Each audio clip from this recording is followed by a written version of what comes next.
Assalamualaikum warahmatullahi wabarakatuh. Alhamdulillahirrahmanirrahim. Terima kasih saya sampaikan untuk para mahasiswa semester 3 yang kali ini kita akan membahas tentang mata kuliah Nadhuriyah at-Tarjamah, tema yang ke-9 tentang jenis-jenis teks dan karakteristiknya. Jenis-jenis teks dan karakteristiknya. Seperti yang telah diuraikan tema-tema terdahulu ya. Jadi sebelum ini ada pola-pola kalimat, ada jenis-jenis kalimat. Nah, ini jenis-jenis teks ini kita membahasnya. Bahwa kata dan kalimat berisi tentang gagasan pada saat diungkapkan oleh pemakainya. Sekecil apapun kalimat atau bahkan satu kata pun di dalamnya mengandung gagasan pemakainya. Selanjutnya, kalimat demi kalimat itu tersusun dan diungkapkan dalam bentuk rangkaian kalimat yang lebih banyak, hingga membentuk sebuah alinea. Bahkan selanjutnya ya, teks-teks ini ya akan membentuk ya sebuah namanya ragam bahasa. Teks-teks tersebut akan membentuk sebuah ragam bahasa. Ragam teks bahasa dalam bahasa Arab ini terdiri atas tulis dan lisan. Ada yang baku dan ada yang tidak baku. Masing-masing diungkapkan dalam bentuk pilihan kata dan kalimat yang sesuai. Nah, pilihan kata dan kalimat ini sangat memengaruhi isi gagasan yang ingin disampaikan. Hal itu terkait maksud teks atau pesan yang ada di dalamnya. Jadi ini ya, kalimat yang tersusun ini akan membentuk sebuah teks. Sebelum teks membentuk sebuah rangkaian kalimat yang lebih banyak disebut alinea. Nah, alinea akan membentuk sebuah teks ya. Nah, ragam teks bahasa ini terdiri atas tulis dan lisan. Dan tulis dan lisan itu akan membentuk sebuah namanya pesan yang dimaksudkan atau gagasan yang dimaksudkan. Ini ya.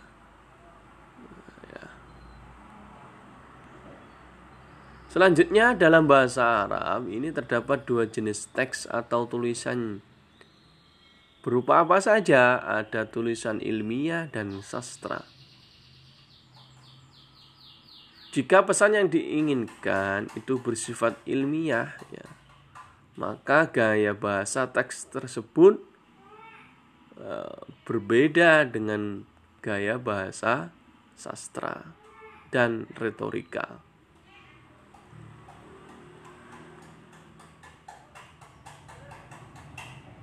Maksud gaya bahasa dalam bahasa Arab dari aspek balaghah yaitu dikenal dengan ilmu stylistik atau ilmu asalib. Nah, di sini disebutkan bahwa uslub itu artinya apa? Makna yang dikemas dalam redaksi yang gaya bahasanya lebih mudah dan dipahami dan lebih mengesankan di hati para pendengarnya. Jadi dalam bahasa Arab teks itu ada dua, tulisan ilmiah dan sastra. Kalau ilmiah itu ya gaya bahasanya itu berbeda ya teksnya. Ya, sangat berbeda. Kemudian terdapat 3 jenis gaya bahasa dalam bahasa Arab, yaitu gaya bahasa ilmiah, gaya bahasa sastra, dan gaya bahasa retorika. Ini ada dia. Gaya bahasa ilmiah ungkapannya itu menggunakan logika yang benar, apa adanya, dan terhindar dari ungkapan imajinatif. Itu ilmiah, fakta, ya, bersifat fakta. Adapun gaya bahasa sastra ini berisi ungkapan yang indah, yang dipenuhi dengan pikiran imajinatif. Nah, ini. Kadang untuk gaya bahasa sastra ini perlu pemikiran yang lebih mendalam lagi memahami bahasa sastra. Ya. Kalau yang ilmiah ini mudah kita tangkap atau kita cerna ya dalam pikiran kita. Lalu gaya bahasa retorika atau yang disebut pidato, ini adalah ungkapan yang berisi lafaz yang memiliki makna yang kuat dan penuh argumentatif serta berisi bukti dan kedalaman berpikir. Ini untuk retorika ya, argumentatif berupa bukti dan kedalaman berpikir. Jadi harus lebih meyakinkan lagi ini ya, retorika. Dalam bahasa Arab terdapat 2 jenis karya sastra, namanya syair dan nasr. Syair itu adalah bentuk sajak yang memiliki wazan qafiyah, seperti puisi atau berupa syair ya. Adapun nasr adalah ungkapan yang indah yang tidak menggunakan wazan dan qafiyah, seperti surat ya, kisah, khutbah, hikmah, dan wasiat. Ini. Dalam gaya bahasa ilmiah tidak menggunakan gaya bahasa atau majas ya, atau penerapan ilmu balaghah secara berlebihan. Adapun jenis-jenis teks faktual atau ilmiah itu meliputi apa saja? Teks buku, koran, majalah, dan resep. Jadi harus bisa membedakan ini gaya bahasa ilmiah dan gaya bahasa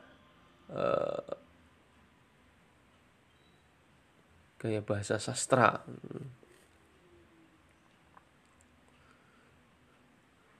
Ini yang untuk yang syair ya, ini kalau dalam bahasa Arab bisa dicontohkan ya, melihat buku di ilmu balaghah ya, buku-buku kitab-kitab balaghah ini. Seperti syairnya Bu Nuwas itu ya, seperti syairnya Mustafa Lutfi ya, Mustafa Lutfi siapa itu namanya, itu punya karya sastra juga ya.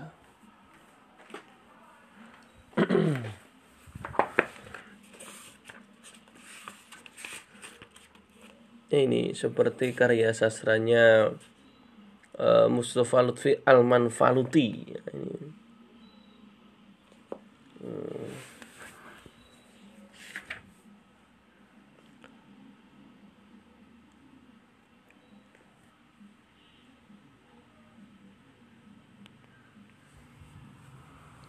Saya lanjutkan, ini yang karakteristik ya, yang bahasa Arab sekarang, yang jenis-jenis karakteristik kalimat dalam bahasa Indonesia. Demikian halnya dalam bahasa Indonesia terdapat teks faktual atau ilmiah dan sastra. Ragam bahasa dalam bahasa Indonesia itu juga terdiri atas tulis dan lisan, jadi sama dengan bahasa Arab. Ada yang baku dan ada yang tidak baku. Ragam yang baku ada yang dikembangkan dan diakui oleh sebagian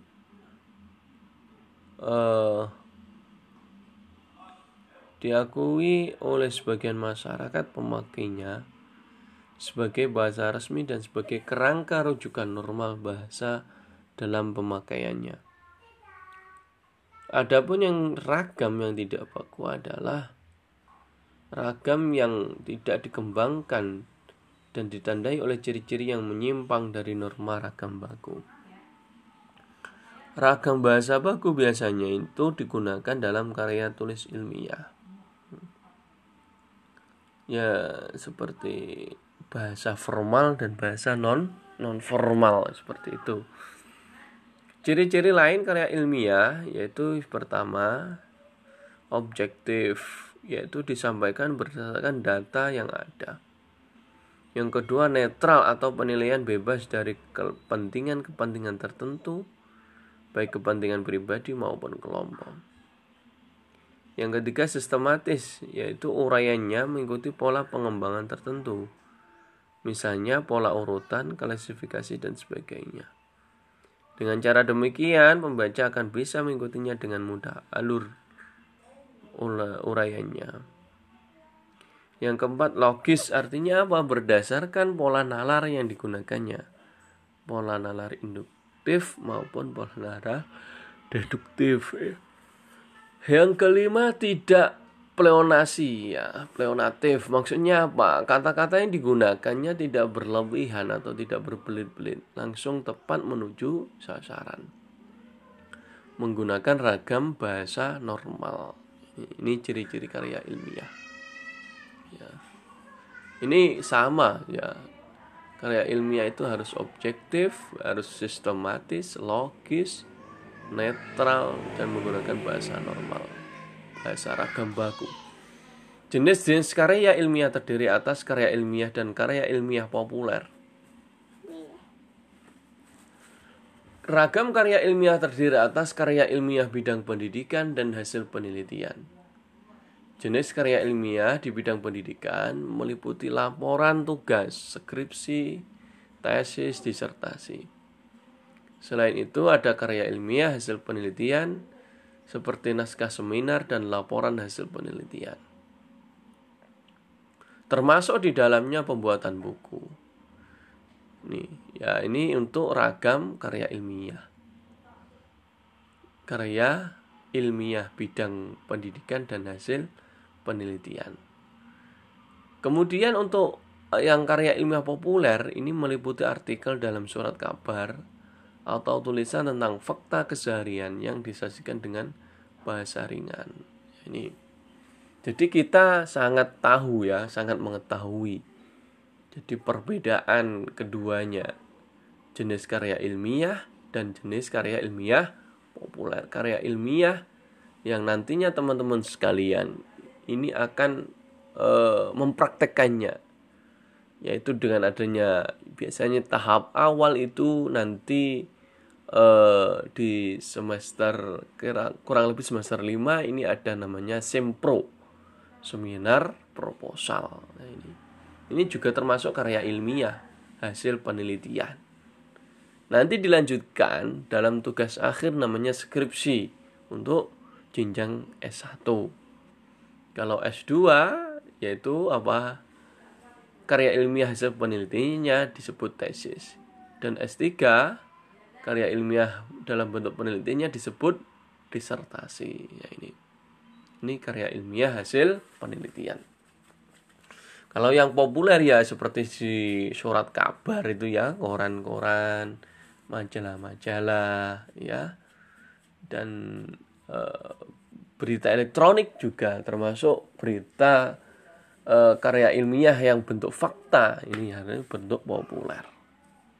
Ini. Ya, sekian untuk pemaparan dari tema yang ke-9 ini, jenis-jenis teks dan karakteristiknya, ya, antara bahasa Arab dan bahasa Indonesia.